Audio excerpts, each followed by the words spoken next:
Olá, mais um episódio do nosso podcast, discutindo o mercado imobiliário e temas que com ele se relacionam. Hoje, a gente, aqui junto com Rivânia Queiroz, a gente tem a satisfação de receber o Dr. Edmilson de Campos Leite Filho, 42º promotor de justiça da capital, para discutir meio ambiente.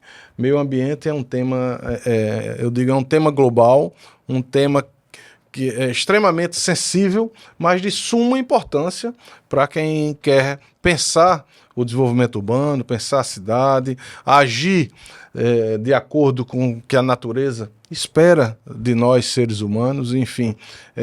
Sem discurso vazio, com impacto real, já agradecendo, doutor Edmilson, pela presença aqui conosco no nosso podcast do Paraíba Business. Eu sou Glauco Moraes, cofundador do Paraíba Business. E eu sou Rivânia Queiroz, sou editora-chefe do Paraíba Business e hoje a gente está aqui para conversar com o Dr. Edmilson. Seja muito bem-vindo.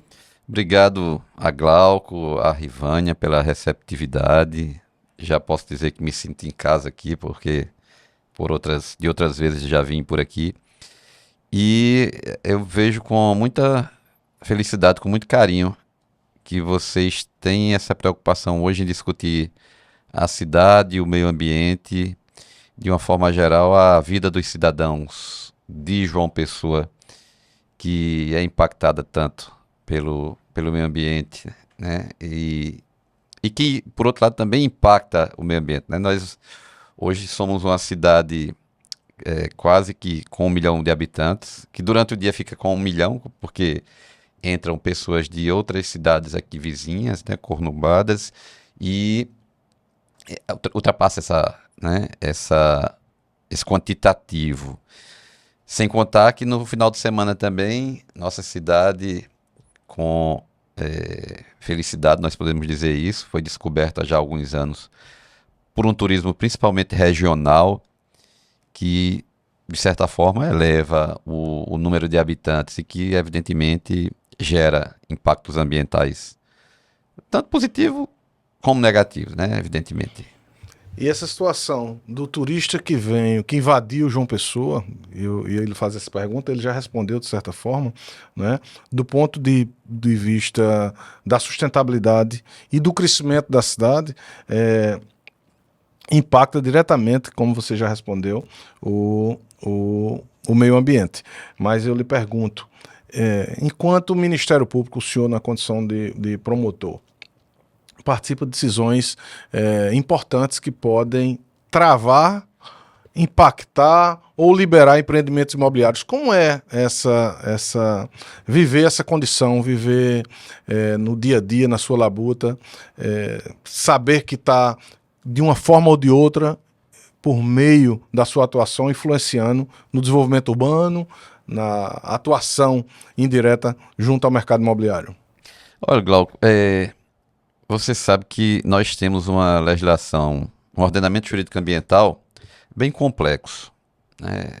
Nós temos várias normas, tanto locais como nacionais, chamaria de gerais, vamos assim dizer, que prevêem, e aí eu falo especificamente até no licenciamento ambiental, mas que prevêem regras rígidas, né, para vários tipos de licenciamento. E, às vezes um empreendimento, ele precisa ser licenciado de várias formas, né? Tem a licença prévia, a licença de funcionamento, então isso não é de hoje, né? E nós, vou chamar, como se chama juridicamente, né? Como fiscais da lei, que o Ministério Público é isso, antes de mais nada um fiscal da lei, e ele é um órgão de atuação que fiscaliza a lei em favor do cidadão, evidentemente, da sociedade.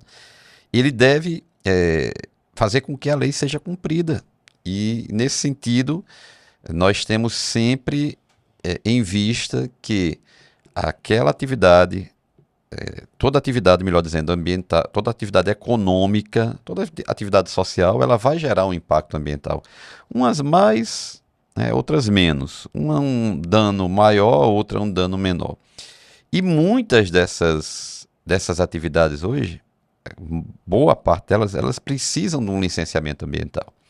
Então, é importante que a gente verifique quais as condicionantes daquele licenciamento, né, o cumprimento efetivo daquele licenciamento, se de fato, se cumprindo aquele licenciamento, você pode exigir até algo mais da atividade, né, que precisa, evidentemente, de uma fiscalização. A gente vive hoje num mundo extremamente complexo, né? Hoje você tem, com a tecnologia da informação, você tem vários aspectos, isso é muito estudado hoje, inclusive pela sociologia, você tem vários aspectos na vida do ser humano que são impactados diretamente pelo meio ambiente. Então, por exemplo, sem você saber, você sai de casa às 6 da manhã para trabalhar, ou para deixar o filho da escola, ou enfim, para ir fazer sua caminhada e seus exercícios, ir para a academia, enfim, você sai de casa às 6 e alguma coisa, você já está impactando, porque numa cidade como João Pessoa, por exemplo, nós temos uma mobilidade urbana que já é bastante sentida, né? Nós temos um transporte público que não é o suficiente hoje para dar uma qualidade de mobilidade urbana para a população como um todo, e faz com que as pessoas, muitas vezes até e eu às vezes me vejo nisso, né, as pessoas se desloquem de sua residência para seu trabalho, ou para a escola do filho, ou para a sua academia, enfim, se desloquem de sua residência usando o carro. E quantas vezes você não está aqui no trânsito, nas principais vias da cidade, e olha para o lado e está uma pessoa só no carro, no máximo 2 pessoas, né? E o transporte público deficitário, muitas vezes, e não quero entrar assim, por que é deficitário, porque a gente estenderia muito essa conversa, né? Mas, enfim, tudo hoje é impacto ambiental. Então, as pessoas, sem sentir, sem saber, né? Sem se dar conta disso, impactam o meio ambiente em que elas vivem. E nossa função é exatamente verificar, olha, como está sendo esse impacto, o que é que pode ser feito para minimizá-lo, de que forma o poder público pode contribuir, o cidadão pode contribuir, né? Nós temos, por exemplo, em cidades maiores, mais desenvolvidas, em países mais desenvolvidos, um uso intenso e intensivo do metrô. Você, por exemplo, em algumas cidades da Europa, nas maiores cidades, você tem as ZTLs, que são as zonas de tráfego limitado. Então, só entra de carro ali algumas pessoas, outras não podem entrar. Então, vai ser veículos de carga maiores. Veículos de carga maior, por exemplo, alguns passam por fora até. Passam né? por fora. A partir ele distribui para um centro logístico, um veículo menor leva, tem o horário de entrada e tem o horário de saída. Estimulando muitas vezes até o transporte, a bicicleta, o patinete. Exatamente, né? Exatamente. Você viaja para a motocicleta, você viaja para cidades mais desenvolvidas, você vê que há uma malha grande de ciclovias, que, por exemplo, e aqui não a gente percebe que, por exemplo, a cidade cresceu, a população aumentou, mas o fluxo está cada vez pior porque as pessoas estão acomodadas nos seus veículos, elas não querem, e também não vamos entrar nessa discussão, mas também o transporte coletivo, né? Ele não atende a essa demanda. Então, a gente vê essa confusão dentro da cidade. E como o doutor Edmilson mesmo falou, a questão do transporte coletivo, sem entrar no mérito da culpa, é uma questão que a infraestrutura, muitas vezes, da cidade precisa estar adequada. Isso. Para que esse transporte coletivo possa, na verdade, fluir e atender a sua finalidade. Né? Exatamente. E a gente vê, por exemplo, nós que moramos aqui já há mais de 30 anos, você também, a cidade, as vias que a cidade tem hoje são as mesmas vias que ela tinha há 30, 40 anos. E com o dobro, se brincar, em alguns bairros, o triplo de pessoas. A gente tem bairros aqui que foram transformados, né? Está por exemplo, os bancários, numa rua que era uma rua de casas, hoje é uma rua de prédios, onde se morava, por exemplo, uma família com 4, 5 pessoas, hoje é um prédio com 10, 12 unidades. E esse impacto é muito grande, não só na vida do bairro, mas como na cidade. de uma certa forma, né? O sistema de esgoto é praticamente o mesmo, Isso, né? exatamente. De A gente está abastecimento vendo muito da- isso. mesmo. De abastecimento. Bairro como Manaíra, que hoje é bairro de passagem de todos Isso. os moradores da orla de Isso. João Pessoa e de Cabedelo, né? Isso. É bairro de Exato. passagem. Qual é a principal via hoje que vem à mente de vocês quando a gente fala em via de mobilidade urbana de João Pessoa? É a BR-230, né? Que liga lá de Oitizeiro, praticamente, até antes, melhor dizendo, Isso. porque você já pega ali o aeroporto, você já pode, apesar de não ser João Pessoa oficialmente, mas é a grande João Pessoa, mas você entra pela BR-230, percorre cada bairro, vários bairros, melhor dizendo, e esse movimento ele é intenso, ele é um movimento muito grande, e você vê, são praticamente duas faixas de um lado e uma faixa de outro, quando tem um impacto, algum acidente na BR-230, Para tudo, né? a cidade inteira ela para, né? Então, hoje a gente vê que a gente precisa voltando ao tema, de um transporte público de qualidade, para que a gente tenha qualidade de vida, né? Porque seria muito bom se a gente pudesse ir trabalhar de bicicleta, seria muito bom se a gente pudesse cada um deixar nossos carros numa determinada estação de um metrô, né? E ainda que tenha esse Superfície. projeto do metrô de superfície da prefeitura, né? Que está praticamente para sair, mas você deixar seu carro em casa e sair com seu carro para fazer pequenos percursos, às vezes, né? Como é feito nos países mais desenvolvidos. Dentro desse contexto que a gente está conversando, doutor, a cidade cresce dentro da lei ou há muitas irregularidades? Veja, assim, genericamente falando, nós não temos como dimensionar, né, e apontar. O que é que eu tenho no dia a dia para falar para vocês? Na minha promotoria eu tenho muito problema de poluição sonora. Na minha promotoria eu tenho muito problema, por exemplo, poluição dos rios, né? João Pessoa é cortada por vários rios, ela tem uma bacia hidrográfica bem capilarizada. Você pode notar que muitos bairros e em muitos bairros nobres, inclusive, o Rio Jaguaribe, por exemplo, que é a principal artéria da cidade nesse quesito, e ele percorre também como a BR-230, é interessante como ele mageia de uma certa forma a 230, né? Mas ele percorre muitos bairros e ele é um rio hoje que a gente tem uma grande preocupação com ele. Eu e meu colega Bercos de Cabedelo, a gente já realizou audiências públicas, devemos realizar outras, inclusive, mas é um rio que é usado, talvez mal usado e mal cuidado, e quando eu falo disso, eu não estou falando só do poder público, eu estou falando da população em geral. Que né? muitas vezes até invade, né? Essas Invade, áreas ribeirinhas, né? e assim, invade, às vezes por uma questão de necessidade, né? E nós estamos bem atentos a isso, porque hoje, e aí eu sempre não posso deixar de voltar meus olhos também para as atividades econômicas, né? Se a gente cuidar, se a gente revitalizar o Rio Jaguaribe, e tem projeto já para isso também, salvo engano, tem dinheiro aportado já para isso também. Se a gente souber revitalizar o rio, se a gente souber transformar o rio, ele voltar, ele não apenas voltar a ser o que era antes. As pessoas tomavam banho no Rio Jaguaribe, tem fotos de jornais locais, Ivânia que é jornalista, há 50 anos. Era um rio que não era um rio poluído. Tinha menos gente na cidade, e tendo menos gente na cidade, tinha menos atividade econômica, enfim. Eu não estou querendo também demonizar a atividade econômica, não. Eu acho que as duas devem crescer juntas, né? É o crescimento sustentável que a gente chama, né? E as empresas hoje elas têm o selo ESG, né? O Environment. Exatamente isso, você cuidar do meio ambiente. Então, se a gente revitalizar o rio, retransformar e trazer a atividade econômica saudável para o Rio, trazer ciclovias para o Rio, trazer atividades de lazer para o Rio, trazer equipamentos comunitários para o Rio, todo mundo ganha com isso, né? A população ribeirinha ganha com isso, o turismo ganha com isso.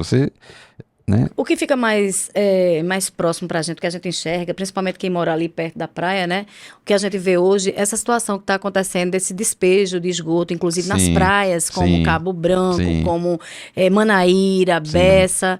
O Ministério Público, como é que ele está se comportando nisso? Está chegando muitas demandas em relação a esse tipo de situação. Eu queria que o senhor falasse um pouquinho Tem sobre relação isso. com a sua promotoria? Essa Não tá especificamente da minha promotoria, eu tenho um ou dois lá, mas a maioria é com a promotoria da 43, que é a minha colega Cláudia, que está lá desenvolvendo um trabalho fenomenal, fantástico. Mas o que eu posso dizer assim, e já falando um pouco por ela, é que ela está bem atenta a esse projeto, tem um projeto Orla Limpa, né? E esse é um projeto em conjunto até com a Companhia de Águas e Esgotos, também com órgãos da prefeitura, com a SEMAN, e o que se pode ver é que a gente tem coibido bastante essas ligações clandestinas, né? E tem tentado fiscalizar sempre com muita intensidade, uma intensidade em crescimento exponencial para que se diga ao poluidor, olha, não vale a pena você fazer isso, né? Então, o que a gente quer, na realidade, é zelar para que o meio ambiente seja tutelado. Porque, como a gente conversava aqui antes, nós temos uma política ambiental global, né? E essa política ambiental global, não só de legislação, e quando eu falo de legislação, das convenções ambientais, que vem já desde 72, de Estocolmo, o Protocolo de Quioto, o Rio, a Rio 92, a Agenda 21, né, as COPs, enfim. Mas, além de tudo isso, nós temos que ter uma preocupação local, porque o meio ambiente, ele deve ser pensado primeiro localmente. Ninguém mora no país, ninguém mora no estado, você mora no município. Então, programas ambientais você deve ter? Tivemos já títulos importantes na nossa cidade, não Pois foi? a gente já foi classificado como a cidade verde, né? E a gente vê muito andando pela orla daqui também essa questão das tartarugas, né? A gente Sim, tem locais de desova, de desova, tartaruga, Bessa né? tem também. Cabedelo, né? Mas Bessa tem também, Bessa né? tem muito, né? Eu sou dessa região aqui do Bessa e eu vejo muito isso lá. Então há uma preocupação. A gente tem que ter essa preocupação com o meio ambiente, né? O que é que está Isso. acontecendo ali? O que é que a Isso. gente pode evitar e o que é que chega no Ministério Público? O que é que o Ministério Público está fazendo? Nós temos, inclusive, sempre puxando para o Rio Jaguaribe, né? Nós tivemos um problema ambiental lá, e aí foi um colega de Cabedelo, mas nós agimos em conjunto, e isso ganhou uma dimensão nacional, que foi daquela poluição do rio desaguando lá em Intermares, né? A gente procurou investigar tudo isso, fizemos estudos de balneabilidade em parceria com a Universidade Federal da Paraíba, com os laboratórios da Universidade Federal, e nós temos esse inquérito civil público lá instaurado em conjunto. E aí, mais uma vez, quando Rivânia fala dessa questão das tartarugas, me vem à mente aqui, e isso é algo recente, dessa semana que passou, como a tecnologia pode nos ajudar, né? O pessoal do projeto da desova das tartarugas está usando inteligência artificial para monitorar melhor, para que os estudos sejam mais técnicos, mais seguros, mais precisos, Eficazes, né? né, mais eficazes. E a gente tem que estar atento para isso, né? Para todo tipo como eu disse, de impacto ambiental negativo, de tentar coibir com a máxima urgência possível, né? Porque isso é para ontem, né? Eu já extraio aqui dessa rápida conversa do Dr. Edmilson em relação ao Rio Jaguaribe, que passa, ou que se pretende, o município pretende ali fomentar um processo de reurbanização, de reuso, de ser um equipamento, o rio e o seu leito e as margens, um equipamento da cidade, fomentando a qualidade de vida da população, que é algo que também, sendo bem realizado e assimilado pela cidade, todos, não só o município fazendo sua parte, mas a população também preservando, mantendo aquilo ali limpo, é algo que valoriza a cidade. E é uma extensão tão grande, corta ali uma série de bairros, valoriza também o turismo, valoriza o mercado imobiliário, e a gente vê, com essa disposição que a gente escuta aqui, que o Ministério Público, além de fiscal, também pode ser parceiro nesse processo de desenvolvimento. Isso é muito bom. Não, e a intenção da gente é exatamente essa, né? É a intenção de parceria. A gente não é órgão consultor, evidentemente, né? Mas a gente, muitas vezes, quando instauramos um procedimento, seja um inquérito civil público, uma notícia de fato, um procedimento preparatório, de uma forma geral, nós temos em atenção, nós temos os olhos voltados para a conciliação. Quando a gente instaura um procedimento, a gente quer fazer de tudo para resolver a situação naquele âmbito, eu vou chamar de administrativo, para separar o âmbito administrativo do âmbito judiciário, né? Então, quando a gente procede dessa forma, o que é que a gente procura fazer? A gente procura resolver a questão. Como resolver essa questão? De formas conciliadoras, de modo resolutivo e muitas vezes com brevidade. Porque não adianta, por exemplo, você muitas vezes demandar um judiciário que hoje é abarrotado de ações, né? E não apenas ações coletivas, né? Não apenas ações civis públicas, ações populares, mas ações das mais diversas. E você ser só mais um, às vezes. E às vezes se estende por um tempo. Se estende muito, até porque a legislação permite isso. A legislação que traz a possibilidade com que qualquer cidadão ingresse com a ação, né, que é a Constituição Federal, ela diz que todo direito deve ser tutelado, né, e como tal deve ter uma ação própria para aquilo, e o princípio do acesso ao judiciário ele é amplo. É a mesma legislação que traz uma infinidade de recursos e que pode fazer com que uma demanda se estenda por décadas, né? Não é incomum isso, pelo contrário, às vezes a gente vê, rapaz, essa ação aqui é de 10, 15, 20 anos e não foi resolvida ainda. E aí não vai uma crítica a nenhum órgão, isso é algo que infelizmente é estrutural, né? Então a gente tem que tentar, com essa consensualidade, né, e o Ministério Público está aberto a isso, resolver da forma mais breve, evidentemente que responsável, né, e dentro de um princípio de razoabilidade e de proporcionalidade que atenda ao interesse comum, né? Então, por exemplo, chega às vezes para a gente uma notícia de poluição ambiental, né? E essa poluição ambiental às vezes é até uma poluição sonora, que é uma espécie de poluição ambiental. Sim. Né? Olha, o que é que você vai fazer? Você vai instaurar o procedimento, vai chamar o poluidor, que às vezes é um bar, um restaurante, né? E vai tentar com ele resolver esses impactos, né? Propor um isolamento acústico, não proibir a atividade dele, né? Definir mas propor um horário. Isso, um horário, que ele entre que ele consiga um licenciamento adequado para aquilo, que as condicionantes do licenciamento sejam obedecidas, e às vezes a gente resolve, às vezes não, na grande maioria das vezes a gente resolve ali, na promotoria, com todos os envolvidos, com todos os stakeholders, com todos aqueles a quem interessa essa resolução. Doutor Edmilson, a gente está escutando muito falar em meio ambiente, né, no impacto do meio ambiente, nessa questão ambiental.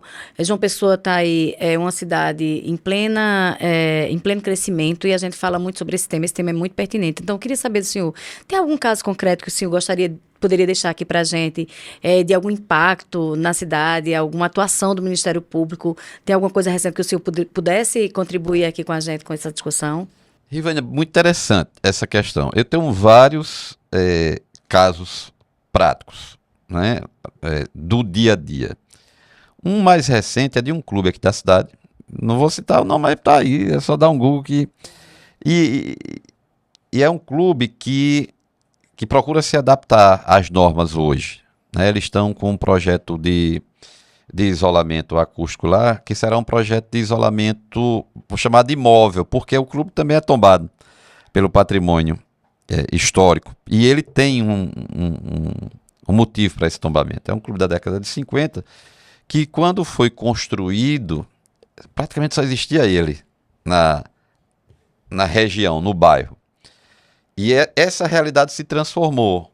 Hoje, ao redor dele, é uma área intensamente, né, povoada, há um adensamento populacional muito grande, e ele está tendo que se adaptar, está tendo que restringir os horários dos shows, E não fica das inviável festas. para um clube, por exemplo, como ele, uma vez que começa a ter aquele ao seu redor mais pessoas morando, a população ali aumentando, esse clube não fica inviável naquele local, não? Não, eu entendo que ele se adaptando, como ele de fato parece estar se adaptando, pelo menos é o que nós temos lá instaurado na nossa promotoria, nós vemos que dá para se conviver. Eu já vou citar um outro exemplo, e aí é um equipamento público, onde, inclusive, de vez em quando se fazem shows lá, inclusive já fui para shows lá, acho que todos nós aqui já fomos, o Espaço Cultural. O Espaço Cultural ele tem um horário limite. Isso é, inclusive, um TAC feito há muitos anos pelo colega Farias, que hoje é procurador de justiça. E ele tem um horário limite para os shows e tem um horário também de passar, por exemplo, o som, chamado Passagem de som. da passagem de som. Esse horário, por exemplo, da passagem de som, ele é num horário que não pode prejudicar a missa, que é um evento religioso, de uma igreja que está lá antes dele. De uma igreja que está lá e é vizinho, é colado. Então, uma hora ou é meia hora, eu não me lembro agora, eu teria que rever o termo de ajustamento de conduta, uma hora ou é meia hora antes da missa, não é feita essa passagem de som. Como também, mais ou menos meia hora, uma hora, repito, tenho que ver novamente, depois não é feita essa passagem de som. E ali é uma área também residencial e os shows têm um horário limite para terminar, né? E se convivem todos. E é um equipamento comunitário de grande valor para a cidade. Ali Bastante usado, né? A gente vê muito muitos usado, shows acontecendo. muito usado, muito usado. A conversa está muito boa com o doutor Edmilson, mas vamos fazer aqui Um uma pequeno pausinha. intervalo, né, Glauco? A gente volta daqui a pouco. Viva Bananeiras do jeito que a sua vida pede, no Ravel. Um empreendimento com vista privilegiada do pôr do sol, piscina aquecida em uma excelente localização. Ravel. É da LCA. E agora a gente volta e entra num assunto que mexe diretamente com a valorização e risco. Eu vou ser bem direto. Quem está no mercado sabe que uma decisão ambiental pode influenciar diretamente ou completamente um projeto. Onde está o maior risco hoje do empreendedor, na sua opinião, doutor Edmilson, e qual a recomendação do Ministério Público do Meio Ambiente para estes empreendedores? Glauco, voltando à economia sustentável, né? Nós, como eu disse aqui na nossa no primeiro bloco da nossa entrevista, a gente tem uma legislação que ela é complexa e é uma das mais protetivas do mundo, se não a mais protetiva, viu? Arrisco até a dizer isso. E nós temos do outro lado a atividade empresarial, que é uma atividade de risco por essência. O empresário que vai desenvolver a sua atividade, ele faz cálculos prévios, né, de ordens várias. O principal é econômico, evidentemente, quanto é que ele vai lucrar com aquilo ali, em quanto tempo ele vai ter esse lucro, né, esse seu retorno. Vale a pena ele fazer aquele investimento ali. E nós temos hoje, eu não diria que isso é moda, mas eu diria que isso é uma tendência já de alguns anos e que veio para ficar, vários selos, né? O selo ESG, né, que é o Environment, Social, e Government, que é o do meio ambiente, o social e o de governança de forma geral, né? Esses selos, eles se preocupam muito com a atuação das empresas, né, dentro de determinadas balizas. Voltando para a sua pergunta, o empresário que vai investir e que vai calcular seus riscos, ele deve estar atento para esse do selo, né, para o meio ambiente, né, para a natureza, vamos assim dizer. entre outras coisas, né? Que ele deve também estar atento para o social e para a governança. Tanto é que o selo tem as 3 letrinhas. Mas ele deve ter também em mente que nessa legislação complexa, como eu já disse, ele tem algumas travas, ele tem alguns limites. Aliás, alguns não, vários. E esses limites têm que ser obedecidos. A gente não pode, por exemplo, transigir com uma determinada licença ambiental cuja condicionante não esteja sendo cumprida. Né? E a gente tem que fiscalizar isso com muito afinco, porque é nosso papel.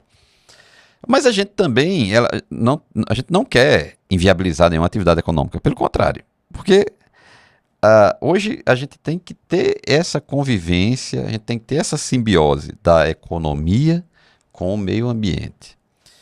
Porque você tem que criar empregos, mas você tem que criar empregos saudáveis também, né? Você tem que ter o seu empregado em condições dignas, né?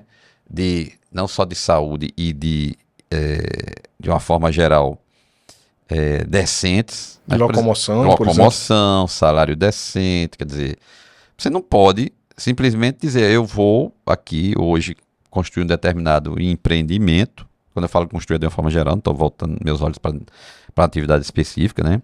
Mas fazer um supermercado, um hospital, uma escola, enfim, um prédio, e eu vou colocar as pessoas aqui da forma como eu quero. Não.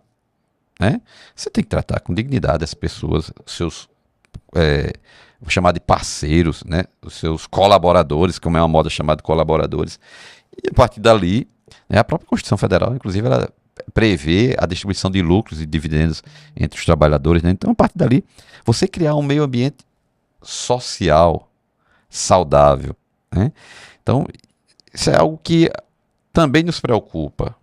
O que é que faz com que uma atividade empresarial seja saudável? É só atender a esses selos? Não, é você ter essa cultura, né, que você já tem aqui no Brasil. Né? Você tem empresas voltadas, você tem empresas de capital social aberto na Bolsa de Valores, cujo maior produto, muitas vezes, é como ela se comporta perante o mercado ambiental, ou o meio ambiente em si. Tanto o meio ambiente natural como o social. Aqui em João Pessoa isso já é uma prática, as empresas elas estão adotando esses selos? Eu não tenho como, Rivânia, lhe mensurar, assim, de uma forma, eu de fato não tenho esse estudo, não tenho...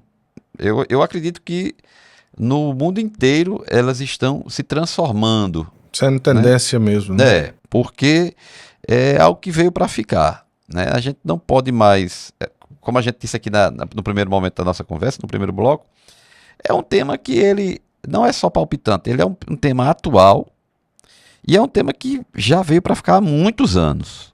Né? E é um tema que preocupa. Se você não cuida da casa, né? O oikos, né? O grego oikos, que é casa, né? A economia deriva já até disso, né? A oikosnomia, o estudo. Né? Se você não cuida da sua casa, quem é que vai cuidar da sua casa? Você vai destruir a casa. E a gente que eu saiba, só temos, por mais que se acredite muitas vezes em vidas extraterrestres, né? A gente só tem essa casa aqui. E essa casa merece muito cuidado. Se a gente não cuidar dela, nós vamos perecer, né? Junto com ela.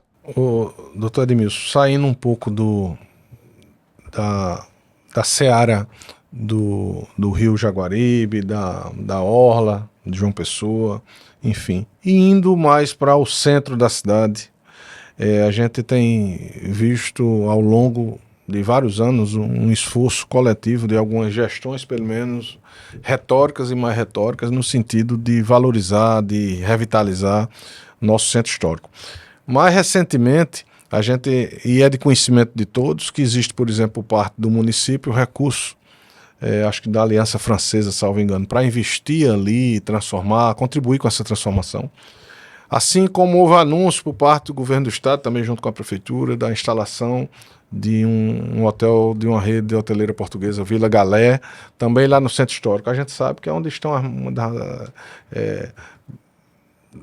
belas e muito belas e históricas igrejas, né? Um parque religioso, vamos dizer assim, e também de praças, a Praça João Pessoa, todo a Praça dos Três Poderes ali, no entorno, o Poder Executivo, Palácio da Redenção, transformado num museu recentemente inaugurado, a Duque de Caxias, a General Osório, vias das primeiras, né? A primeira rua de João Pessoa foi a Ladeira de São Francisco, depois General Osório e pro terceiro justamente a Duque de Caxias. E na verdade entra ano, sai ano, entra gestão, sai gestão, muita tentativa, algumas medidas paliativas, mas não se consolida. E aí é uma vida noturna de depravação, ambientes sendo abandonados, imóveis desvalorizados, sendo abandonados, destruídos. Ministério Público do meio ambiente, não só o Ministério Público, eu diria Patrimônio Público, eu não sei se tem alguma coisa a ver, mas o Ministério Público do meio ambiente está atento e o que pode fazer para contribuir com esse processo de tentar levar novamente vida e ocupação para o centro histórico. Glauco, muito interessante esse questionamento seu. Você trabalha com o mercado imobiliário e você sabe que nas grandes cidades, nas cidades de países desenvolvidos, os locais mais valorizados são o centro. Você vai em Madrid, é o local mais valorizado, praticamente é o centro. Você vai em Lisboa, aquela região da Alfama, do Chiado, muitíssimo valorizada. Você vai em Paris, da mesma forma, e assim por diante. A gente tem várias causas que levaram o centro a ser o que é hoje. Um centro que eu diria está momentaneamente decadente, né? Mas nós temos a esperança, e essa esperança está exatamente nesses projetos que você falou aí agora há pouco, de revitalização, que trará uma nova roupagem para o centro. Mas, por exemplo, nós tivemos a pandemia, que acelerou muito esse processo, e nós temos hoje, eu vejo isso como um leigo até falando, mas nós temos hoje verdadeiros bairros e cidades em João Pessoa. Muita gente, eu sou de uma época em que a gente ia para o centro, não apenas como lazer, mas para comprar algo, porque não tinha no bairro. E hoje os bairros têm, vou dizer assim, tem tudo, para ser bem genérico.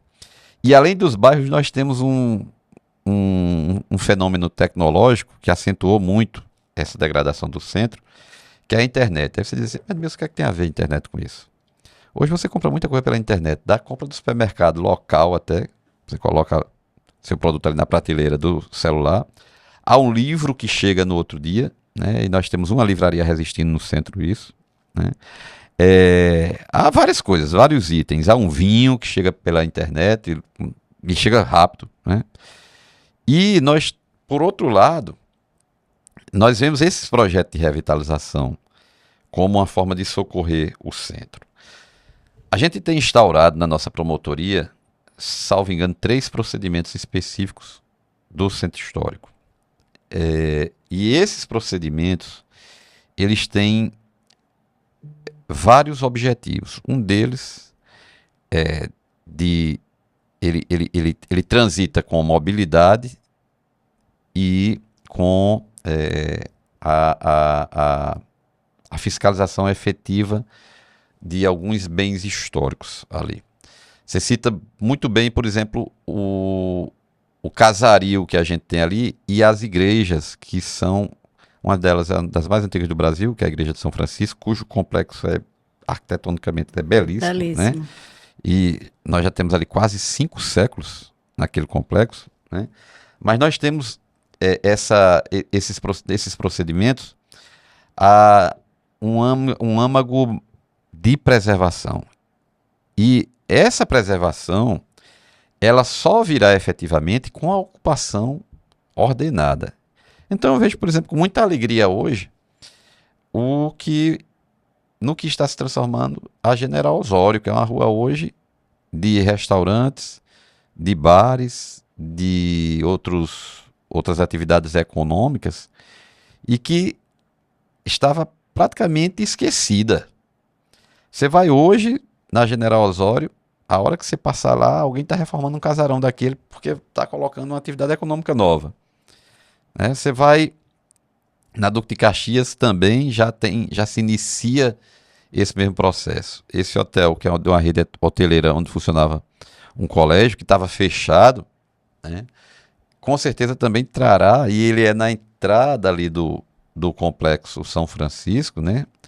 Ele com certeza trará uma nova vida ao centro. Porque o que a gente tem que entender é que um centro decadente, ele não interessa a absolutamente ninguém. Absolutamente ninguém. Você vai desvalorizar a cidade, não é só o centro. Né? Não é só o centro. E eu lembro quando eu era um pouco mais novo, Livânia, que você passava ali na Praça João Pessoa, num determinado horário do dia, ou em vários horários do dia, você avistava vários e vários ônibus de excursão, né? Com pessoas de fora ali, visitando a Praça dos Três Poderes, né, com um guia próprio. Ali você tem a Faculdade de Direito, né, você tem um palácio que foi transformado em museu histórico, você tem o Tribunal de Justiça, o Ministério Público, a Assembleia Legislativa, e no entorno você tem também a Academia de Comércio, que está sendo, a OAB, e tem a Academia de Comércio que está sendo revitalizada. Quer dizer, tudo isso tem que voltar a ser feito, né, esse turismo no centro.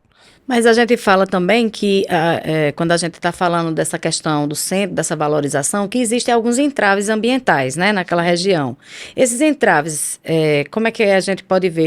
Eles travam alguns empresários que estão querendo chegar lá? Como é que o senhor vê isso? E o que é que o senhor deixa aqui para os empresários que estão tentando fazer parte dessa revitalização do centro histórico? Talvez seja até mais nem os empresários vão dependendo até de um investimento maior, que tem que ser estrutural, que é do município. Né? Acho que depende até mais desse investimento, que também eu acho que tem relação com recursos também da Aliança Francesa, e precisa chegar lá. Além de... Mas tem também a questão do patrimônio histórico, né, que influencia muito. Né? Se você pegar, por exemplo, um casarão, uma casa que seja tombada, e a maioria ali é tombada, né? Boa parte, pelo menos ali, desse setor que eu acabei de mencionar aqui, 90% é tombado. Você tem regras a obedecer.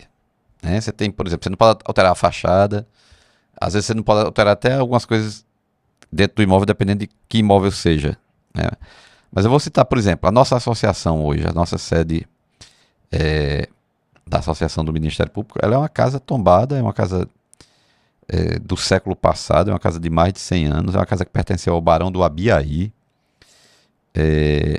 e onde morou, por exemplo, a professora Olivina Olívia.